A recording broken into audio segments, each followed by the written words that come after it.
I'm going to assume that we've got most of the people here right now. I'll just go ahead and introduce myself and then get back to checking to see who didn't make it in. So hi, I'm Andrew, and I am the, head of coffee community with Flair Espresso, the one that does most of the any kind of material that we do, the content that you see from us online on the YouTube channel, maybe the more technical blogs, that kind of thing. That would be me. We also have customer service help from Abby and Virgil.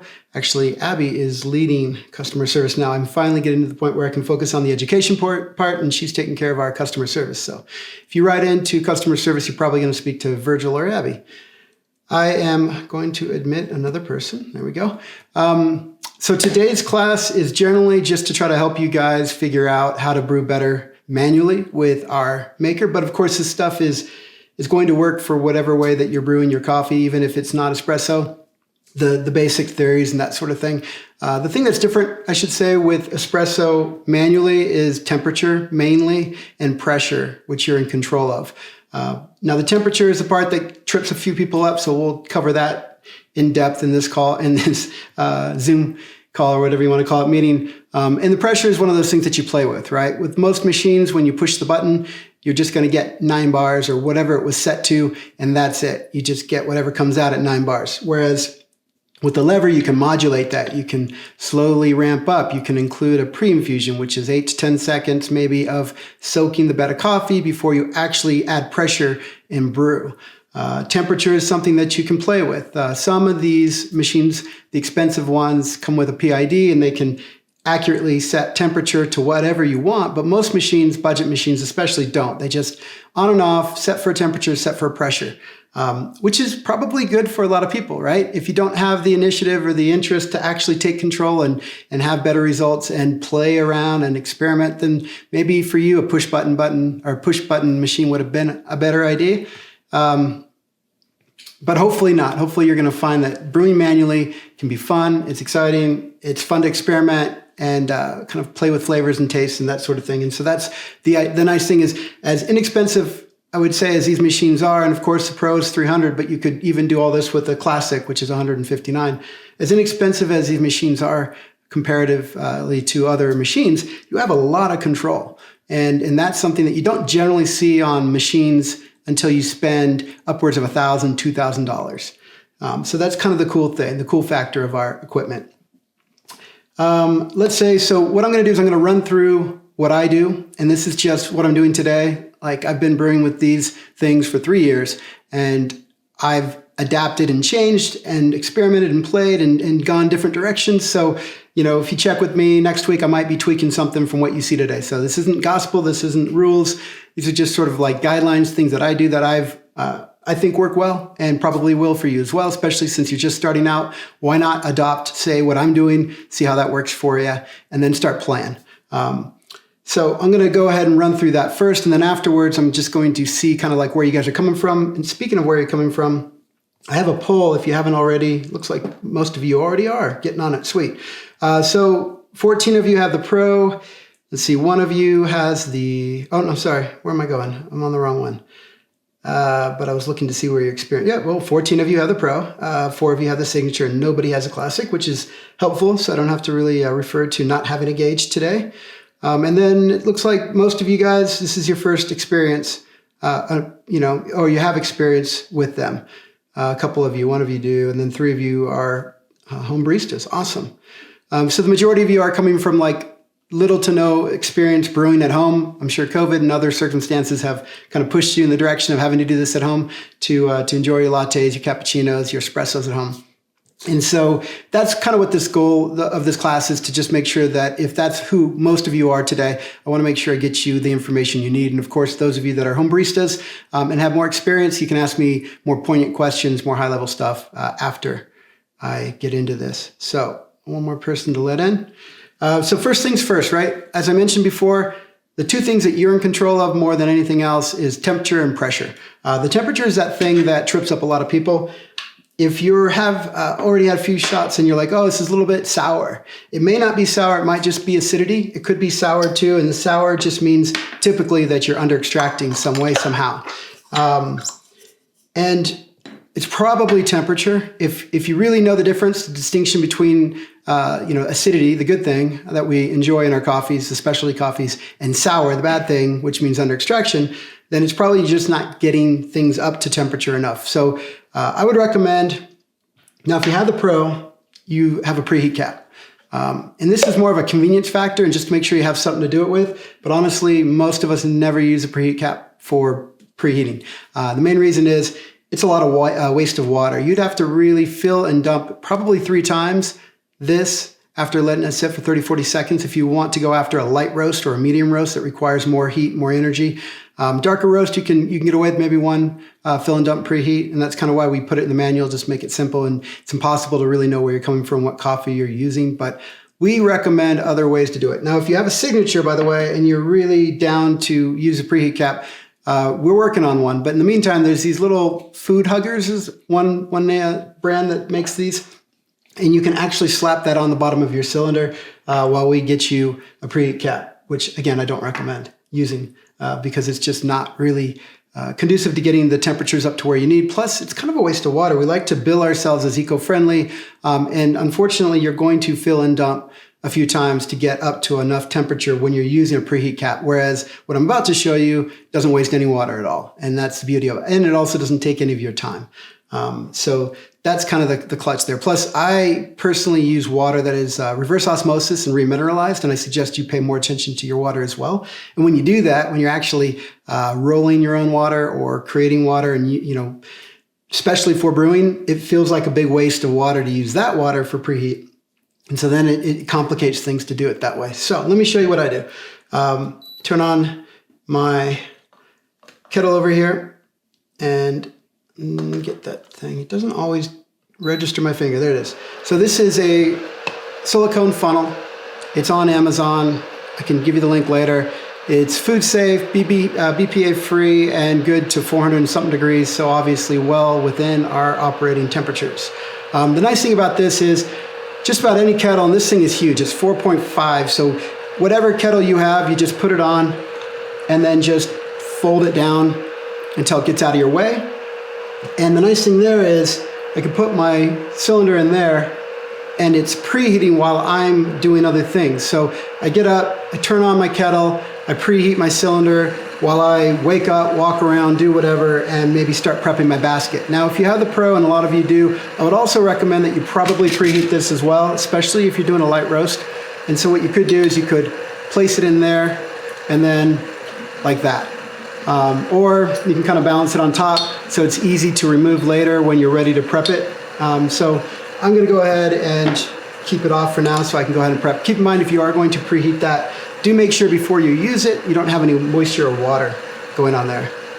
I got to let a few people in, and they will have to watch the recorded version of this. So this will be recorded, guys. You don't have to worry too much about taking notes and that sort of thing. Just pay more attention to what I'm doing, and then I'll send you the link later for watching this a second time around and getting whatever it is you might have missed. So if you did preheat this, probably some moisture, you want to dry that out before you use it. And get that ready to go. And of course, you need to grind your coffee.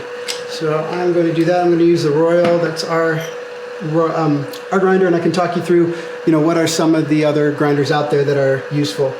You should be weighing your coffee in and weighing your coffee out if you want repeatable results. If you want the coffee tasting the same way every time, if you want to have the right pressure and the time, you're going to have to measure the dry coffee in and the wet coffee out. Otherwise, it's going to be all over the place. So I'm going to do that today with the little scale, and I can show you, this is a cheap scale. It's like, sorry, it's $20 on Amazon. And I'm going to use 16 grams today. It's about where I'm currently working with this coffee. And so different coffees, by the way, probably are going to require different doses, different grinds, all these kind of things. So the numbers on your grinder, the numbers on your scale, these things will shift and change as you cycle in new coffee or your coffee ages. All right, so get that out of the way. And the grinder is probably the most important part of your system. I would say probably more important than your brewers, because as you know, if you do other types of coffee, you could get a brewer for 15 bucks or 20 bucks or $35. So it's a very minimal cost. And you could, back in the COVID days when we first started going in, people were trying to figure out, how do I make coffee without a brewer? Like little tricks for that. So you can get away with just about anything. But if you can't grind your coffee well, then the results of your brew are going to be, dictated by that. So a good grinder is both having a lot of adjustments, a lot of clicks, so you can get into where you need to, but also having a good stabilized burst set. When it comes to electric grinders, they typically have what they call retention. And retention means when you put, say, 18 grams in, if that grinder was completely cleaned out, brand new off the shelf, and you put 18 grams in, I promise you will not get 18 grams out. You will get something like 16, maybe 15, depending on your grinder. And so what happens is as you start to use it, if you start weighing it, it might look like you're getting most of the coffee out, but what you're really getting is, say, 16 grams of that 18 gram dose from what you just put in, and about 2 grams or so that was actually just sitting there inside your chutes of the grinder. So if you're making adjustments to your grinder between shots, trying to dial in to a certain pressure or a time, do understand that you're probably holding back, using 2 grams or more of the last adjustment you made. So if you're getting a little crazy, pulling your hair out, trying to figure out why you've gone finer and it's still not really working, or it kind of shoots this way and then that way, it could be that your grinder has a little bit too much retention.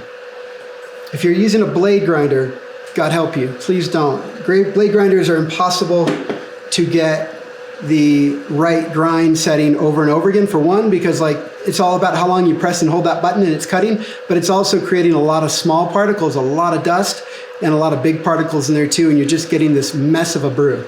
I'm going to switch the top-down view here for you guys, so you can see what's going on here, if that works. It didn't work, did it? Here, try it again. There we go. So hopefully now, and I need to set this up a little bit, you can see kind of my my system here.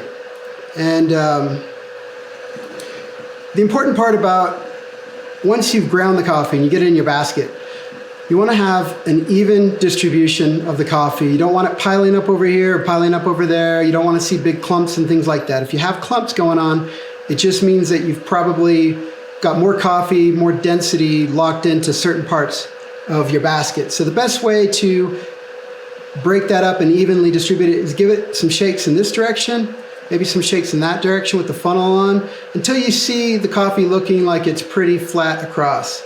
Another good thing is to make yourself one of these inexpensive, these are 3D printer needles or cleaners, I guess is what they call, or they can also be acupuncture needles listed there, but they're super cheap. This is just a little wine stopper, and you stick that in, some flexible wires, and you can kind of move around the coffee bed, mainly the top parts of it, and just try and make sure that you have a nice distribution of coffee. Another thing you can do is give it a little side tap. So whichever way you tap it, whatever side you tap it, the coffee's going to move that direction. So if I see, say maybe a little bit lower there, I tap there, and the coffee kind of works its way, propagates its way over. Once I have a nice even bed of coffee, then I can give it a tamp. If I tamped it sooner than this, I might have some issues with the density. Again, more coffee here, less coffee here, and that means when I go to make an extraction, I could end up pushing more water through the part of the bed that didn't have as much coffee in there. So nice, even, well distributed before you actually tamp it. Now when you go to tamp it, you want to make sure that you give it a nice level tamp, even tamp, not crooked like this, and keep it a nice, clean, even bed. So it's more important that you're actually tamping straight and therefore level than it is actually how much force. Once you've pressed down, so you can see I'm just using my fingers like this, and I'm using the rim of the basket sort of as my guide to know whether I actually have this level or not. I'm also sighting it from the top. So once you get the bed compressed well enough, you didn't have to use 30 or 40 pounds like they used to tell us we did. Then you know you have a good bed to start with. So again, it's more about replicating. So whatever tamp force I do use, do that over and over again, but also make sure that it's vertical, nice level bed when you pull out, You can inspect it so that you have some, a good place to start. So once that's ready to go, you get your screen, which I see I'm missing, so I'm going to run across here and grab one. All right, sorry. So here's the screen. Now, if you have a Pro, it is going to be one that you drop in. If you have a Signature, it's going to have a little bit of a rim, so it just sets on the top. So if it's a drop-in screen like on the Pro, I would recommend not dropping it from up here, just kind of sliding it across. If you slide it across, it drops in nice and easy, just like that. It's usually the best way to do it. Put it there. And I'm going to get my scale, because I'm going to weigh that in, weigh that out. Move this aside. Bring this into view, and I'm going to give you a little bit of a view of the bottom of my portafilter here. And meanwhile, I'm grabbing that preheated cylinder over here. It's been steaming for me. And I'm going to fill up all the way till the water enters the well. So if you have the Signature, it's the same as the Pro. You've got a plunger there. You want to make sure you see the water actually get into that well. You have to use all of that area inside, otherwise you're going to have some issues we'll talk about later. Then go ahead and push your plunger on. Drop your roller. And I'm going to start with that pre-infusion I mentioned before, which is just low pressure, line pressure, maybe 1 to 2 bars until I see water, or I should say extraction starting to kind of happen at the bottom of the screen. There you go. As I start to see a drip or two, I'm going to go ahead and pull into that shot. And I'm just going to hold it there. I'm doing an arm bar, and I can talk about that later. Basically, I just put one arm over the hand so that I can be fairly comfortable and not gripping this to death. I'm not hanging on it. And let that shot play out. And I'm watching the time, which I didn't start. So today I'm going to go ahead and use grams as my basis. So you have time and you have grams, and you're supposed to be watching both of them, because if one's running faster than the other or slower, you make adjustments. I'm going to watch my grams and assume my time's pretty good.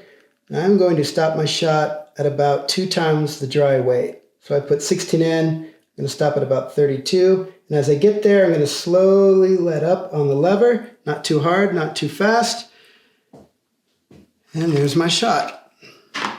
This is the only time I use a preheat cap. I toss it under to catch the drips while I'm doing other things. Then I'll just move that out of the way. All right, so there's a shot. Move that around, incorporate that. Now I'm going to switch back my view to, where is it? There we go. All right, back. Hello. So here's the thing that I want to talk about next. As you pull the shot, the first thing that's going to come through are the acids and the salts of the coffee, the extraction. And then as you go into the end of the shot, it's going to be some of those flavors that are probably going to be also on, say, a side that you may not be too interested to taste. But again, this is kind of a blend. This is a mix of flavors from the start to the finish. If you have only, say, the front end or the back end, you're probably not going to enjoy it either way. So when you mix all those in together, it's that pleasing taste of espresso that we're after. So the best thing to do is, if you have a spoon, spin that around, stir it around, or if you have another cup, you can start here and then pour here. But before I do that, I just kind of want to point out, this is one of those that has marks for ounces and grams, but I don't watch those so much, because you can see my crema occupies quite a bit of that. And so if I'm trying to stop it at, volume, I'm not really going to be that accurate. It's the scale that's going to do a better job of that, just because of how much or how little the crema occupies that cup and takes up some of that volume, that space. So again, before you go to sip it, dump it out. This usually does a pretty good job of reincorporating everything. And if you had a spoon, that's another way. And just make sure that you do that before you actually try that. That is good. Actually, this is one of my, so I'm a home roaster. You can see back over my shoulder. I have different roasting. These aren't what I roast on anymore. I have another one around the corner. But as a home roaster, you can play around with figuring out which coffees that you like. And this is another important point of all this that I want to talk about after I talk about dealing with your brew head, is the coffee that you choose. So first things first, at this point, I still have water in the chamber because I stopped on weight. I brewed gravimetrically instead of volumetrically, which would have been pretty much just using that lever all the way to the end. So whatever I had in there is what I'm going to pull a shot with, is volumetrics, and gravimetrics is, again, where you stop at certain weights. I prefer that. I use ratios. We'll talk about those in a minute. Then pulling the whole shot. The whole shot on a pro would be something like 54 grams, roughly translated to milliliters, 54 milliliters. And on the signatures and classics, it's somewhere around 36, 41, depending on how much coffee and that sort of thing that you use. But I almost always with the pro don't take the whole shot. I think if I had the signature, I'd just pull the whole shot. It would be perfect for what I like, which is usually 2-to-1. At this point, I can keep squeezing that lever down and draining it out, or I could just stop, remove this, and drain it out, which is what I'm going to do right now. I'm going to put that aside. If you had a sink nearby, that's what you'd use. I have a knock box. I suggest you make one or get one as well. These are a lot handy, or more handy to have than dealing with putting this in your sink for sure. That's probably a bad idea, or your trash can. At this point, I want to remind you, if you do have the pro especially, it gets a little snug in here. We've heated up the metal and the silicone. It gets pretty tight. So don't just pull up here, because the only thing that is holding these two together loosely is that O-ring, and that O-ring is not activated when I'm not applying force here. So if I were to just rip this up and out fast, or kind of come out crooked, it's going to leave behind the portafilter, and any water that's in there is going to drain out on my table. So I don't want to do that. So I'm going to push up as I pull up. That way I make sure it all comes together, not parts. And then get that out of the way and dump your water out.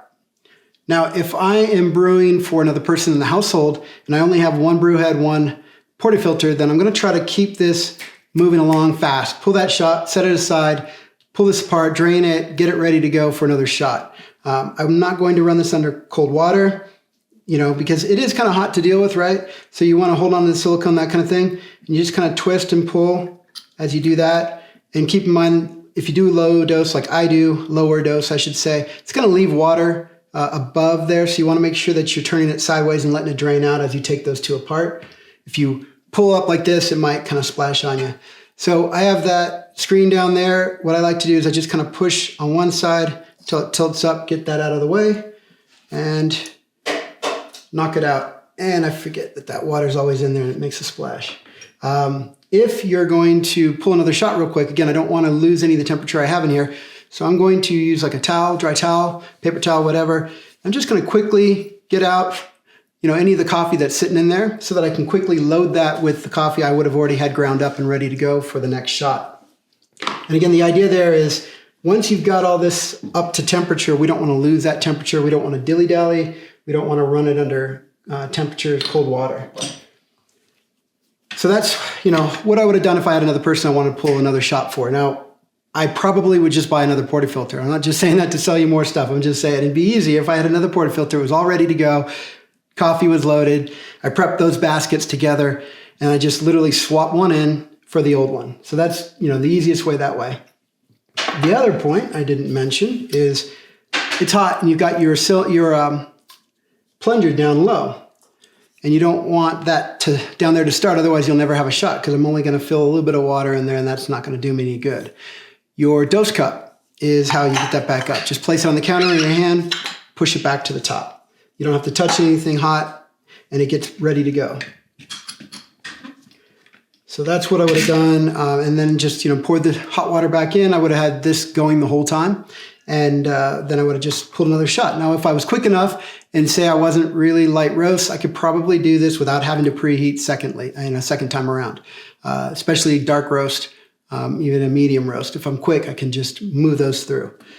A couple things I wanted to point out, and I mentioned, but I didn't describe why. As you're starting to pressurize the system, you can't just let go quickly, which I see a lot of people do. They'll pull the shot and they go bam, and then this will come back up, not hit them or anything, but it will allow this to separate or to lift up. People always ask, well, why is there this gap at the end of my shot?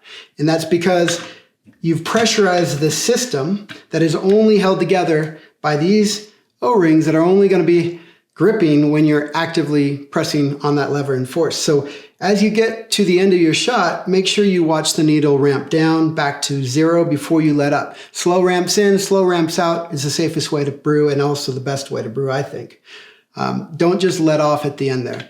Another thing to note is make sure that you're filling all the way to the top with water, because if you're not, you're going to have air in the system. What air is very compressible, unlike water. Water, the moment I put this lever into action, start moving it down, if I have nothing but water in that system, of course there's some air in your coffee bed, but not much.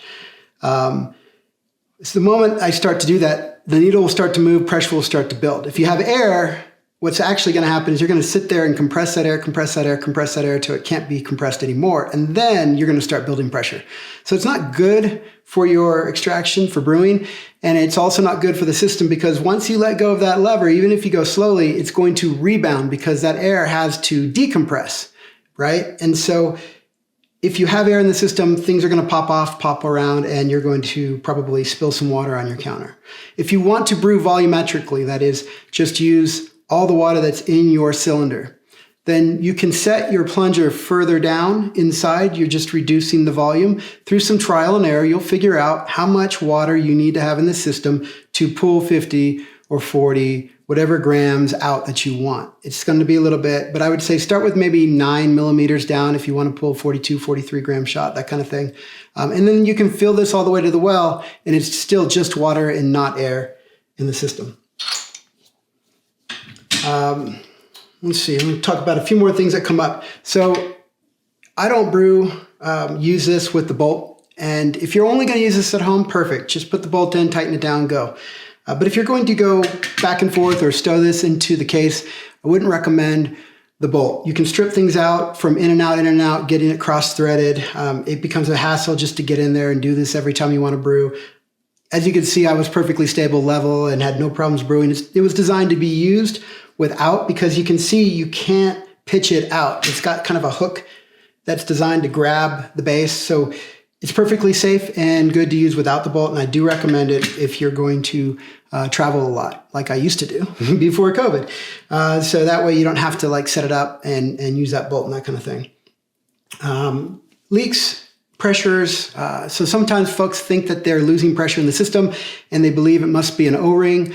And so they want to go find what the problem is, and they write in and say, hey, I'm losing pressure. Everything was great yesterday. Same coffee, same grinder, same settings, but today I'm not hitting 9 bars. I'm hitting 5 or 6, and what's wrong? And really, if you had a leak, if you had a pressure loss, you would see it. You're going to have water coming from any of the places where we have O-rings. So if you don't see water here, here, or here, then you don't have a loss of pressure. You don't have a problem with your O-ring. And I'd recommend that you focus more on probably the grind being the thing that you need to work on there. As you age, as coffee ages, or as you use different coffee, right, you're going to change things. Up on your grinder, you're going to have to maybe change the dose as well. If you don't have a grinder that has at least 60 clicks, 60 settings, you're probably going to need to play with your dose, pressure, temperature, and other things to get a good result. Because a lot of times what happens is you can't access the grind setting between the two places that you're kind of stuck at. One being, too choked, too fine, not coming through in the time you need it, and one that's too coarse, running through too fast. And you need to get somewhere in there, but you can't. And that's because your grinder doesn't have enough adjustments. Let's see. I did say I was going to open this up and let you guys tell me where you're coming from. Let me see how we're doing on time. Yep, 30, so it's good. We're just coming into time. 1 second.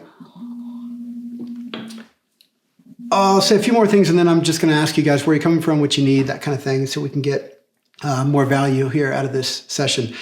And that is time, temperature, and pressure. These are the 3 things that are going to mostly dictate your results.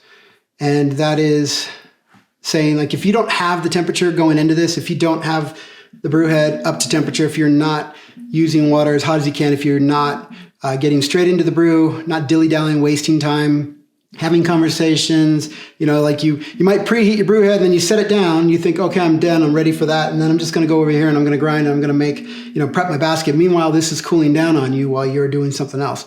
The last thing you should get your hands on and to stop the process of is your preheat, whatever that is. If it's this way or using the preheat cap, or maybe some people put it into a pot and boil it that way, or a mocha pot on top. There's all sorts of ways you can do it, and we can talk about that later. But make sure you leave that on the heat source until the very last second.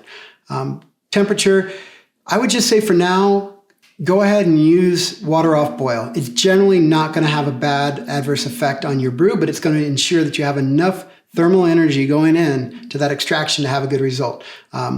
Every day you go into the Brew with Flair group on Facebook, you'll see someone going, my coffee's sour. I've done everything right. My coffee's sour. It's probably their preheat. Their preheat is just not up to what they think it is. A lot of people don't realize that one fill and dump is going to do it. We sell these little temperature strips. You can get a thermopen, ways for you to make sure that you're actually doing what you need to do in terms of a preheat. So if you haven't already experimented with checking the temperature on your brew head, try that, at least to know where you're at, where you're brewing. Because of course, if my kettle says it's 92, 96, 98 degrees, but my metal is down to like 60, 70 degrees, I'm going to be brewing at some temperature in the middle of that range. I'm not actually going to be brewing with what the kettle says, because the moment I add that water to the cold metal, it's going to be sucking the energy out. So temperature is probably the thing. Pressure, I want to tell you that you don't have to brew at 9 bars. You can brew anywhere from, they say you can make espresso anywhere from 4 to 10 bars, somewhere in there. I generally find myself in the 6 to 7 bar range. You will also have less problems with spurting sprays and channels if you use lower pressures, as opposed to going hard and fast to 9 bars. Chances are you're going to hit that puck and it might, open up channels, create little fissures in the bed where the water's going to go through. And what happens there is you're going to only be extracting the area of the coffee mostly to the left and the right of those channels and in the local area, as opposed to the whole coffee bed. So you're going to over extract that area and under extract the parts of the coffee bed where the water is not going. Easy way to check channeling, you saw I used a mirror and I recommend you do as well, is you watch from the bottom. Now, it almost always, the extraction starts, you'll start to see just a few drops out around the rim first. It's easier for the water to go by your coffee bed instead of through it. But if it continues to go by your coffee bed instead of through it, as you start to add pressure, it means that you have probably ground too fine. You could lighten your temp as another option, but probably just coarsen your grind. If throughout the extraction you see just metal showing, then again, that's probably ground too fine, or you've got some serious channeling where the water's just finding too easy of a job getting by it and it's not getting through the rest of the bed. So do make sure to watch this a little bit, see how that's working out for you. You can do that on the signatures. In case you didn't know, you do have a removable spout. And I always recommend that when you're first brewing with the machines or new coffee, new grinders, these kind of things, keep the spouts on till you get your time right, because you can get a mess on your table if you're off. Bottomless portafilters are beautiful and gorgeous to watch, but they can also make a mess real quick. Sprays everywhere if you're not dialed in, if you're tamping, distribution, your grind, all that stuff is where it needs to be. So again, make sure you've seen it fill in pretty quickly. If you're seeing just bare metal throughout the whole shot, it's probably, it's definitely that you're channeling, you have issues there. So starting with lower pressure, pre-infusion, I did that you saw earlier, which is just kind of like 7-8 seconds of low pressure, not brewing pressure, and sort of soaking the bed of coffee first. And then when it looks soaked, because I can see some of the coffee starting to show and a few drips into my cup, then I pull into pressure from there. But definitely the longer you sit on your pre-infusion and you start to fill up your cup with that, it's not extraction. You're brewing at 1, 2, 3 bars, and that's not espresso. So I would, as soon as you start to see the drips, I would make a decision to go to some kind of pressure. And you might go up to 10 to try to super compress your puck if you feel like you need more pressure, or you might just keep it down at 5 or 6 bars just to get a drinkable shot. Give yourself some more time. You can run that time out with a lower pressure if your coffee bed's not holding well. Again, extraction is those combination of things, time, temperature, and pressure. If you're short on one, go long on the other. So again, keeping the pressure down would allow me to go a little bit longer on the shot. And this is the way to sort of get a drinkable shot every time and not have to waste it. Whereas again, with those push buttons, you push the button, you get what you get. For 9 bars, it's just going to hit it hard, and that's that. And it's going to probably come out in 10, 15 seconds, and that's totally not enough time for an extraction. So you're going to end up dumping that. So if you start to see issues, you can play with your pressure, modulate that as you go. I think that's mainly it. The only other thing I wanted to kind of hit on before I open it up is that first comment about sour shots. We get that a lot in the group. We get that through support. There's a couple things to keep in mind, guys. In addition to temperature, time, and pressure, there's other things like the coffee that you're using. A lot of folks, especially when you get a manual machine like this that doesn't have a steamer, are forced to drink their espresso straight. It might not be the way you ordered it when you were going to the cafes. And so if that's the thing, you're probably not used to it being brewed or drinking by itself, and it might just be that particular coffee doesn't express itself well for your palate as a concentrated brew, and you might need to do a few things. You might need to add milk to it, the way that you had been drinking it. You might need to brew it as a different thing, like through a Chemex or a filter or a French press or something else. It just might not be ideal for espresso, or at least for you. It might also be that your shots are too short. So you saw that I did a 16-gram dry to 32 out. That's a 2 or 1 to 2, depending on which way you want to express it. 1 to 2 or 2 to 1, twice the dry out. You probably want to start with a bigger ratio. So like maybe 1 to 3 or 1 to 2.5, something like that. So run those shots out to 40 grams or 45 grams out. The longer you run the shot, the more chances you're going to extract more out of that coffee. If it's a light roast, they tend to do better with lower doses and bigger yields, so try that as well.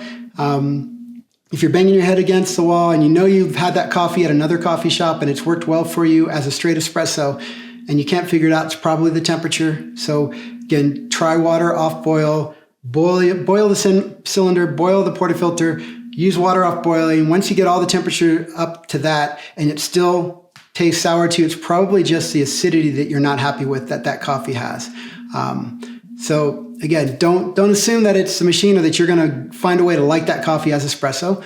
It might just be that coffee is not ideal for you. Also, the water plays a huge part in that. As I told you, I have reverse osmosis and remineralization. My water is very close to the SCA specs as to what they say is a good water for extraction. Your water may not be, particularly if you're using it right off the tap or even just through a Brita, through a carbon filter. That's not generally going to do anything for you than strip out like chlorine, fluoride, and other things that you don't want.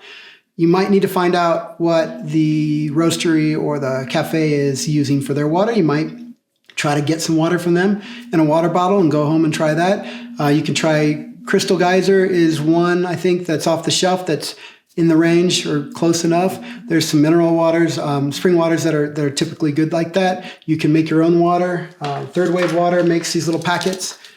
You add that to about a gallon of distilled water, and it's kind of in that range. So look at all the parts of this that could be going on, from the water, time, temperature, pressure, to the grinder. If your grinder, as I mentioned before, is making a lot of powder and a lot of coarse parts, you're going to under extract the coarse parts. You're going to extract well the little powder stuff, and it's going to be somewhere in the middle. You're not really going to get a good extraction.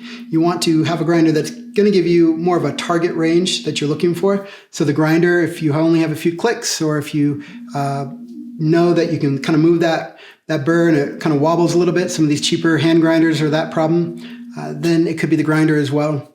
So again, I'd say for now, just start with long, bigger yields, pull those shots out to 40, 50 grams at least, and make sure that you like that coffee that way, and then maybe try it at a 1 to 2, a smaller ratio. So I am going to open it up to you guys. Let me look through the questions real quick that I've gotten in here. Yeah, record the session. You probably already did, but it's okay. I'm going to have it recorded and I can upload it for y'all. Is the Ode grinder from Fellow good? It's a great grinder for brewing right now. They don't yet have it set up for espresso. I understand that's coming. I've seen people mod it as well with different burrs, but basically the way it's designed right now on the finest setting, it's not fine enough for espresso. But once they fix that, once they give you a different burr set or whatever it is they plan to do that they said they were going to do in a few months, then you should be good. Yep, no pressure was created. Mean 0. So it's just on the finest setting, it's not fine enough. That's the problem with the Ode right now. It's not a problem. they told you in all the advertisements and everything else it wasn't going to do espresso yet, and so that's basically what's happening. It's best to use the beans for 30 to 40 days. So as far as good question with coffee, you can use coffee probably your best. You can get it too fresh. Someone just coming in now. I feel sorry for you, brother. You can use coffee that's too fresh, and definitely you can use coffee that's too stale. The peak freshness window that is and safe to use is somewhere about 7 to 10 days out to 21, 30 days. If you use coffee too fresh, you have so much CO2 in there as you're trying to get water in to scour the pores in the coffee to get the material out, because it's kind of like wash off. That's what we're doing with these 20, 30, 40 seconds, depending on what kind of espresso you're making. The too much CO2 is kind of getting in the way of the extraction. That's what the bloom is supposed to do. If you do filter, you're supposed to bloom first, let that CO2 escape, and then you start the extraction. We don't really have that option because it's a closed system. It's a closed boiler once you cap that and start pulling it in. And so basically there's no really good way to bloom. And so that CO2 is in there and it's going to wreak havoc. So you want that coffee to settle. You want to have it maybe 7 to 10 days. So don't use it too fresh. But also as you go out 30, 45 days, it loses the CO2, loses the aroma, the volatiles, the good stuff, the things you want. So try to use your coffee. And if you see a bag of coffee that says goodbye, ignore that. It's always a lie, almost always a lie. And they'll say it's good for a year. Most people tell you it's good for maybe 2 months, maybe 3, if you're not maybe putting it in the freezer or that kind of thing. So try to use your coffee in the first 30 to 45 days. And generally speaking, that's best. Your grinder, what's your grinder? What else? Oops, I lost it. Where'd it go? Scroll back down.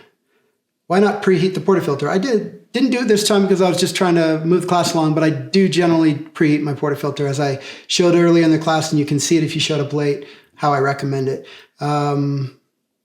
Yeah. Roasting date's all you want to pay attention to. How much distribution tool to help easily get that flat? How much does it help to easily? So it didn't matter, no matter how good your grinder is, a tool like this can be helpful because basically when you flip whatever it is that's got the grinds into your basket, you're creating compression waves. You're piling up the coffee one way or the other. Ideally, you do this, kind of gentle flip, but even that can kind of pile it up to one side or the other. So no matter how good your grinder is and how few clumps you see and all the rest of that, it's always good to come in and kind of rake around at least the top part and just kind of push that coffee around. Again, these you can make for nothing. You can buy them for $20, $30, but I would recommend it. Finest setting blows right through. Yeah, so if your grinder is set to the finest setting, blows right through, you do have to look for something else. What is the impact of a 16 gram versus 1826? Good question. So the more coffee I'm using in the system, the more work I have to do for the most part. I like to keep my doses low as you can before you start to create other extraction issues. Now, if you have the Pro, where is my portafilter? There it is. If you have the Pro versus the Signature Classic, the Classics and Signatures are straight walls and kind of flat bottoms, a little curvature there, whereas the Pro has a little bit of a tapering. If we didn't have that taper, you'd be able to put like 32 grams in here before it's considered full. And then that leaves you with a whole lot of water. Say you're using the average 18, 20 grams. You're going to end up with all this water, and then people are going to be real upset. They already are upset about like a soggy puck or water on top. If you don't like a soggy puck, if you don't like water on top, you just have to fill your basket to the end. And that could be 24 grams or more, depending on your coffee. But most of us don't like to use that much. And so the taper is there to help to allow you to use lower doses and not have as, so much area to fill and so much water to deal with at the end. The thing about doses, right? So like depending on how big a shot you want, what's the ratio, that kind of thing.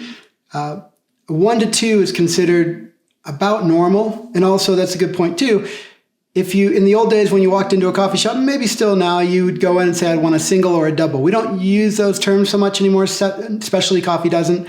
And most of us brewing on the Brew with Flair group don't, because it only tells me about the yield. Like that's a 1 ounce shot or a 2 ounce shot, 30 milliliters or 60 milliliters. It didn't tell me anything else about that. It didn't tell me how much coffee you used, the dry coffee. It didn't tell me the temperature, the pressure or anything. The ratios and the recipes are the things that are a little bit easier and better to communicate between people.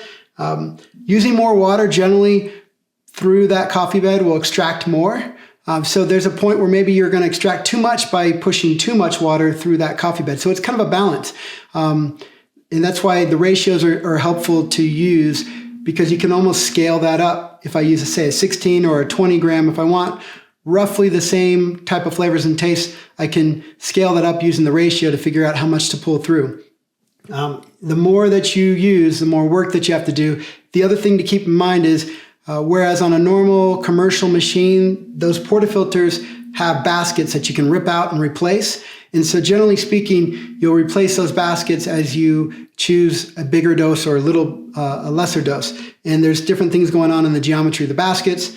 It's a little bit more flexible, I would say, with those, because if you put more coffee in and you get to a big dose, I think someone said 26 grams in there, maybe what they asked about. If you put 26 grams in and you're to the top, you have to extract through all that coffee bed. It basically increases the resistance. You're going to grind coarser to accommodate that bigger dose, and you're going to hit the top of that bed with the temperature, whatever it was. Say, for me, I'm brewing at 92 because of my elevation.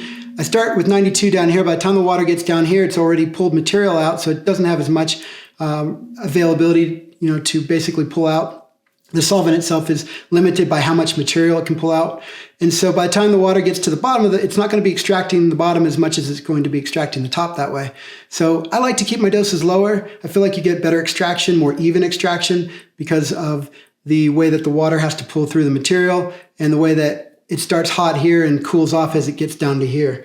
So I would say sticking to a lower dose is probably better. It's a tough question to answer in this class, so I'm going to leave it there. And if you want to hit it, go to the Brew with Flair group or send me an email and we can talk about it later. But it gets a bit complicated. I want to keep this a little bit quicker.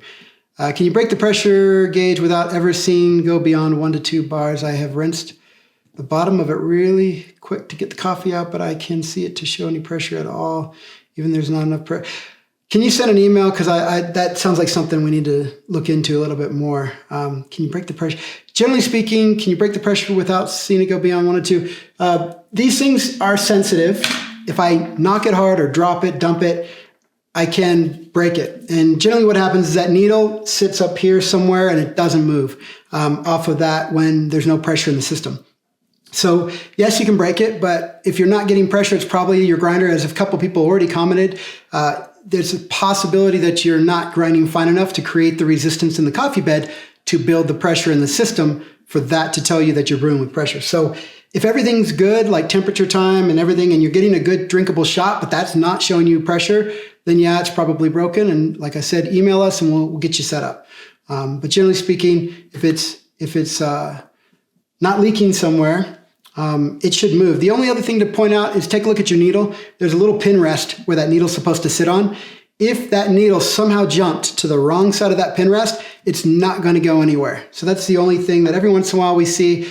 If it somehow is like bang this way and that needle kind of jumped to the other side, it could just be pinned.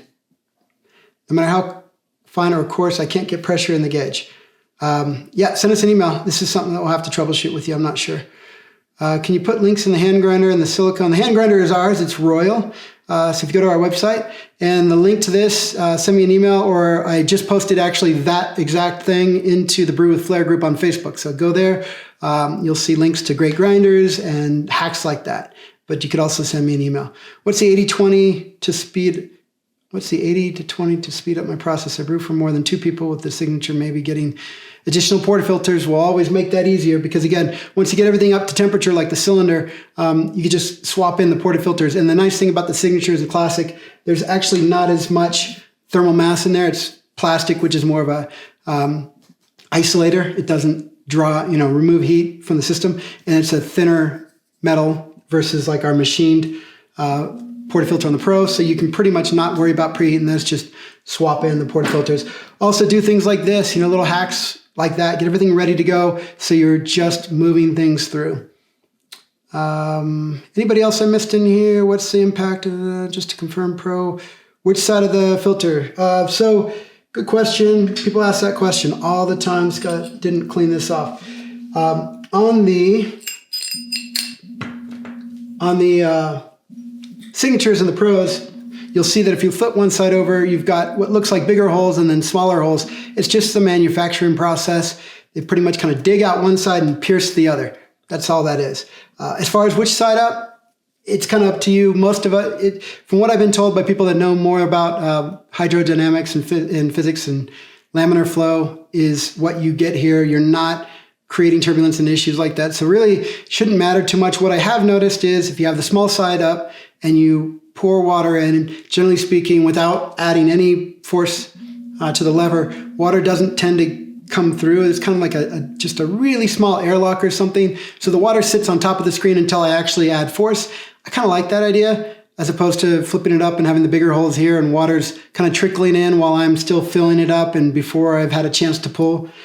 Honestly, though, I don't think anybody's been able to find any differences. You kind of have your lucky thing and you just stick with it. So whatever works for you, but generally speaking, it doesn't really matter. 2 new messages. Are the Signature and Pro interchangeable? No, not at all. You can see pretty quickly the difference in the size. So if I tried to use this in a big cylinder, that won't work. And if I try to use this in a little cylinder, that won't work. So you would have to get the complete brew head, and with that you're going to get tools like the funnel and the dosing cup. So if you've got a Signature and you're going to the Pro, you do need these things as well to brew with. Plus you can see this here too. This trips people up. These are not identical. You can see that the Pro is bigger and the Signature or the standard brew head is a little bit smaller. So the only thing that's common between those two is those gauges.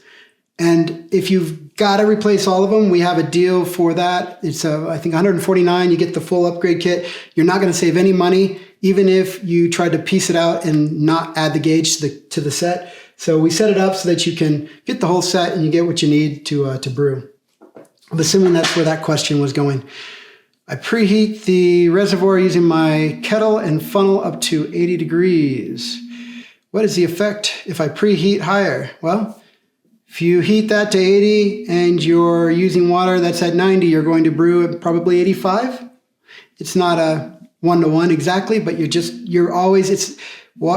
the system seeking equilibrium. And so it's going to, cool off the water as it heats up the metal. So you should try to get everything up as hot as you can to whatever you are. So the nice thing, I mentioned a couple times, I'm brewing at 92 degrees, and that's because I'm in the mountains at 8,400, 8,300 feet, and that's it. That's as hot as I can go. So I really have to make sure that I'm heating the cylinder up to exactly or as close to what I'm going to brew at to be able to brew at that target temperature. Now, if you're at sea level and you can heat to 212, you can get some, as you add the hot water to, say, the metal that's maybe 80, you're going to get into a higher brewing range than I will if I'm starting with my water at 92. I think that's 197 is as high as I can go. So these are all things you have to figure out for where you're living, how you're brewing, what your target temperature is, what your ambient temperature in the room is. This room here is 52 degrees before I heat it up in the morning. So, like all the metal, everything is really cold. I have to accommodate, compensate for that. All right, so that's it for the questions that were in the chat. Does anybody have any questions they want to unmute and ask me while I'm still here and available? Anybody? I guess not. Thanks, Andrew. Does the one Z-Presso JX grinder, not the Pro version, work well? So if it's not the Pro, so they've got like a K, they've got JE, JX, K. They've got a pretty complicated family of grinders. And the thing about the two things that are different between those families, whether you get the JE Plus or the JX Pro, they're kind of using the same adjustment. I like the more clicks, more adjustments. So I think the difference between the one that you're asking about and the Pro is going to be how many clicks you have. So if it's an adjustment that's on the outside of the grinder on the Easy Pressos, then it's going to be less accommodating to smaller adjustments. I don't know the clicks or the numbers, but you can definitely look it up on their website. I know people get decent results with the non-Pro version, but personally, I like to go for as many clicks as possible. And the JX Pro is, I believe, $160, so it's really reasonable to get it. So I would recommend it. Any adjustments you can recommend for brewing lighter roasts? Lighter roasts, I've mentioned a few times throughout, but real quick, I'll run through all the ideas. Lower doses, finer grinds, that pre-infusion, hotter temperatures, making sure you get good water.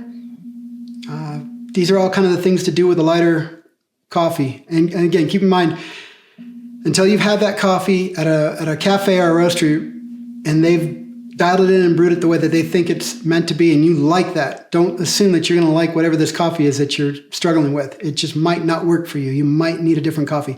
Lighter roasts, there's a whole gamut of coffees in that very broad description. So some of them express themselves better than others for, say, a concentrated dilute. Oh, run your shot longer. Again, 1 to 3. So whatever it is, keep your dose lower, say 15, and then and then pull it to say 45 grams out. So a 1 to 3 ratio. Run more water through that coffee bed. The more water you're running through that coffee bed, the more you're going to pull out of it. And it's usually the sweet, the sours.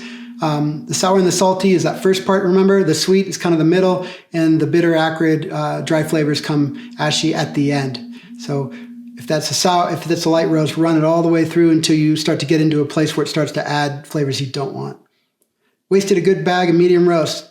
Yeah, well, it could happen, and that could be bad coffee too. Sometimes they don't roast great. Don't trust just because they're in the business of it, they know what they're doing, or that they can be consistent. As a home roaster, I can tell you I've ruined a lot of coffee, and even people that are really good at roasting coffee can have a bad. It depends on who's on the shift that time. They might have been training somebody, who knows.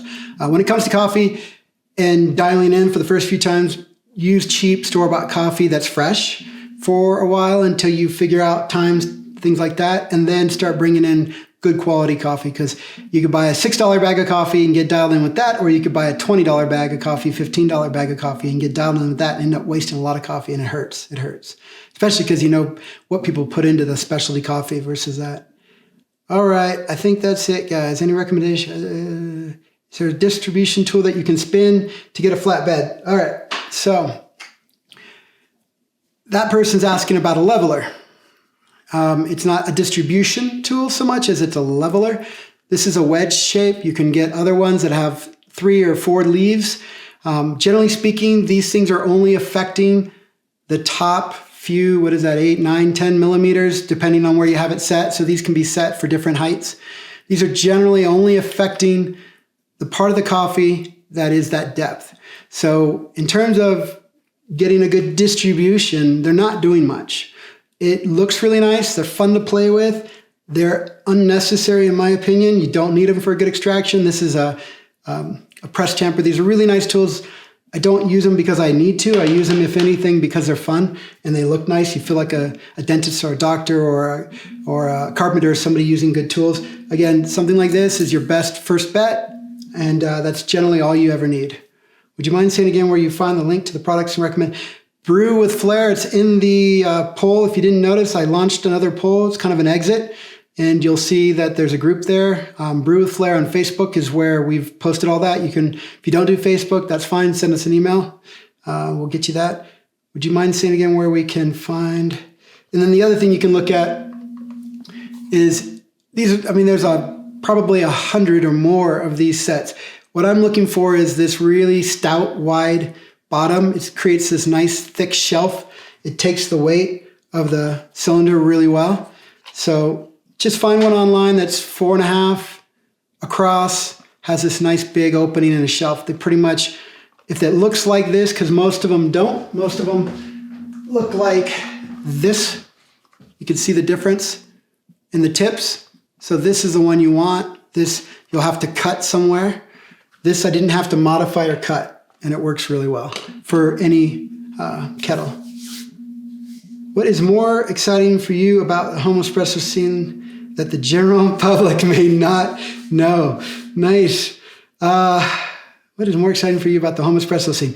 I think it's the fact that people are just straight up nerds, and it is cool to be a nerd, because in a lot of places, people like, if you go to, we have an Instagram post that I created, basically where I'm using all my tools, everything, these things, and an expensive grinder. And I went through this whole elaborate process of making a high quality cup of espresso.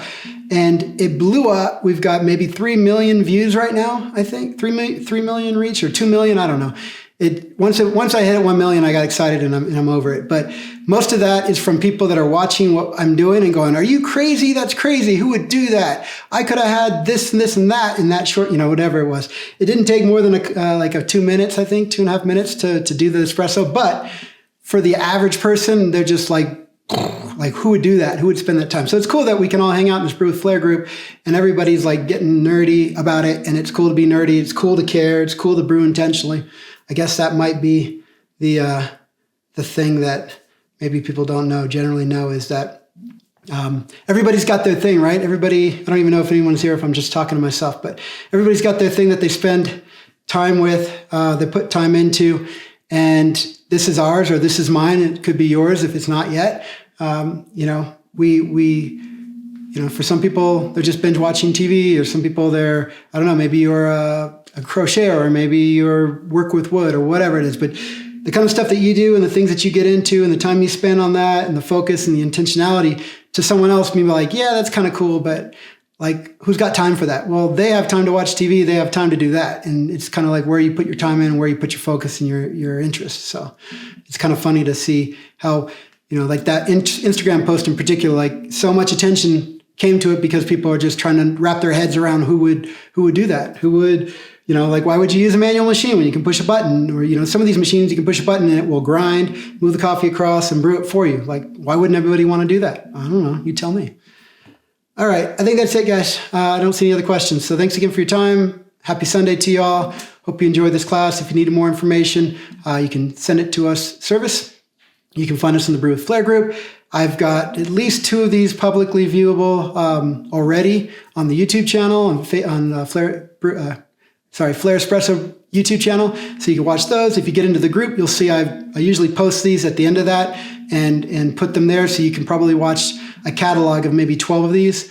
Generally the same. Every once in a while I get good questions that kind of steer me away, and I add some extra pieces into one class that weren't in another, but there's many of these you can watch. If you want to watch again, I'll send you a link to this one. I'll probably post it in the group because it's been a fun class and I got some really good questions. So whenever that happens, I usually post it to the group and let people in the group see it as well.